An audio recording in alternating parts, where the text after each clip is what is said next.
Terima kasih sudah membantu channel ini mencapai 1000 subscriber pertama. Dan untuk merayakannya, admin akan mengabulkan requestan kalian untuk membuat Q&A di 1000 subscriber pertama ini. Silahkan layangkan pertanyaan tentang admin atau channel ini dengan hashtag Q&A. Lalu diselingi dengan pertanyaan menarik dari kalian mengenai sejarah, latar belakang, dan lain sebagainya yang berhubungan dengan channel ini. Nantinya admin akan membuat video khusus Q&A di hari Minggu seperti biasa jam 6 sore waktu Indonesia Tengah. Dan admin ucapkan terima kasih banyak.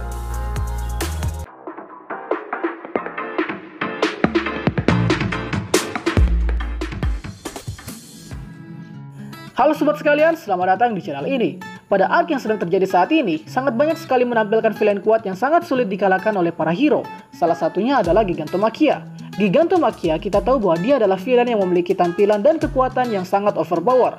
Namun dari sifatnya sendiri yang membuat dirinya terkadang lemah di hadapan All For One dan Shigaraki Tomura. Nah, ada banyak teori yang menyangkut tentang siapa di balik Gigantomachia ini, siapa dia sebenarnya dan apa tujuannya. Untuk itu, konten kali ini akan membahas seluruh teori fans tentang Gigantomachia. Tapi sebelum lanjut, subscribe dulu channel ini biar admin makin semangat buat kontennya. Dan mari kita mulai. Teori pertama adalah ada yang mengatakan bahwa Gigantomachia adalah power loader. Perlu kalian ketahui lebih dahulu bahwa power loader adalah seorang guru yang mengajar pada kelas departemen support. Dia diketahui memiliki quirk Iron Claw yang membuat dia dapat menggali ke dalam bawah tanah dengan sangat mudah. Lalu apa hubungannya dengan Gigantomachia? Teori bahwa power loader sebenarnya adalah Gigantomachia berawal dari tampilan dan juga quirknya. Gigantomachia diketahui memiliki kemampuan untuk menghasilkan cakar pada jari jemarinya yang gunanya untuk mengorek tanah. Hampir sama dengan kemampuan power loader. Lalu juga tampilan power loader yang identik dengan Gigantomachia, seperti tubuh yang bungkuk, tangan besar, dan juga rambut gondrong yang tajam. Sehingga hal ini menjadi dasar teori bahwa power loader adalah Gigantomachia yang menyamar, atau malah sebaliknya. Sehingga jika saja hal ini benar adanya, maka jelas bahwa pengkhianat di UA yang selama ini dicurigai bisa saja adalah power loader. Namun teori ini sangat tipis.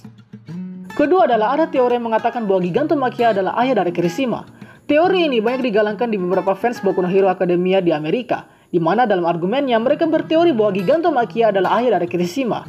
Teori yang cukup liar ini berpatokan dari quirk dan tampilan Gigantomachia yang agaknya mirip dengan fisiologis dari Kirishima, seperti tubuh yang keras, tampilan rambut yang mirip, dan juga wujud ketika mengaktifkan quirk yang keduanya memiliki kemiripan.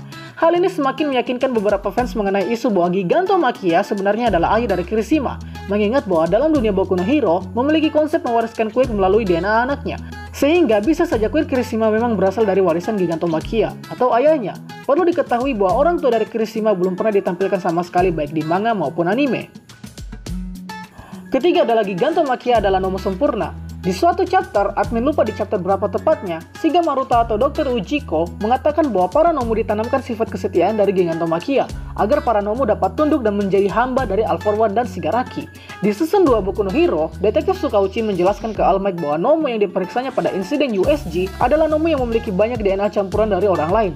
Sehingga dari beberapa DNA campuran tersebut membentuk quirk yang masing-masing berbeda dalam diri seorang Nomu. Nah, tadi admin sudah singgung bahwa Nomu memiliki sifat kesetiaan yang berasal dari Gigantomachia. Dari sinilah terbangun teori yang bisa saja menebak bahwa Gigantomachia juga adalah seorang Nomu. Beberapa bukti yang bisa dijadikan pegangan adalah pertama, Gigantomachia memiliki banyak quirk.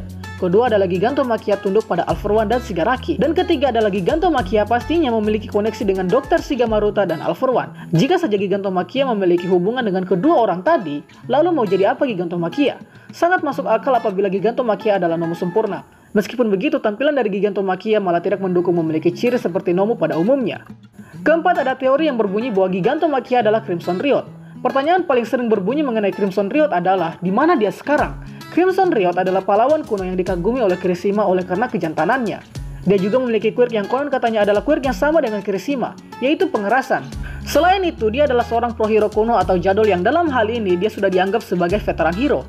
Tidak ada informasi lebih lanjut tentang di mana sekarang keberadaan Crimson Riot. Nah, dari sinilah terbangun teori yang mengatakan bahwa Crimson Riot sebenarnya sudah berubah menjadi seorang Gigantomachia. Teori yang sangat liar bagi admin pribadi, dan rasanya cukup masuk akal juga. Lebih jelasnya, teori ini berbunyi mengenai Crimson Riot, bahwa Crimson Riot telah kalah melawan All For One yang kemudian jasadnya dieksperimen dan akhirnya menjadi seorang Gigantomachia. Terlepas dari itu, ini hanyalah teori. Dan yang terakhir ini adalah teori yang benar-benar liar. Teori ini berbunyi bahwa Gigantomachia adalah Kirishima. Admin sampaikan terlebih dahulu bahwa teori ini berasal dari channel luar negeri, yaitu Turtle Quirk. Turtle Quirk memiliki teori liar mengenai Kirishima yang di akhir hidupnya menjadi seorang Gigantomachia. kalian bisa nonton kontennya lebih jelas di channel Tartar Queer. Awalnya Tartar Queer berteori bahwa siluet bayangan hitam yang adalah pendahulu One for All adalah Kirishima dan Bakugo. Lalu kemudian bangkitlah teori yang mengatakan bahwa siluet hitam ini adalah Kirishima yang melakukan time travel untuk bertemu Bakugo, yang juga sebelumnya Bakugo telah melakukan time travel untuk bertemu pengguna One for All pertama. Jadi ceritanya di sini Bakugo melakukan time travel untuk mengatakan ke pengguna One for All pertama bahwa quirk-nya dapat diwariskan. Kemudian pengguna One for All pertama mewariskan ke Bakugo. Lalu Bakugo kalah dan kemudian datanglah Kirishima yang juga melakukan time travel untuk bertemu Bakugo.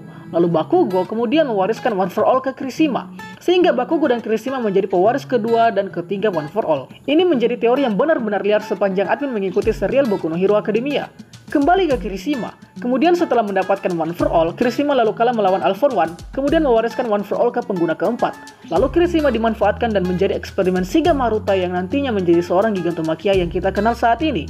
Benar-benar teori yang sangat liar. Kalian bisa menontonnya langsung di channel Tartar Queer. Dan setelah admin memperdalam teori ini, maka ada sedikitnya petunjuk yang merujuk bahwa Kirishima adalah Gigantomachia nantinya. Akan admin paparkan satu persatu.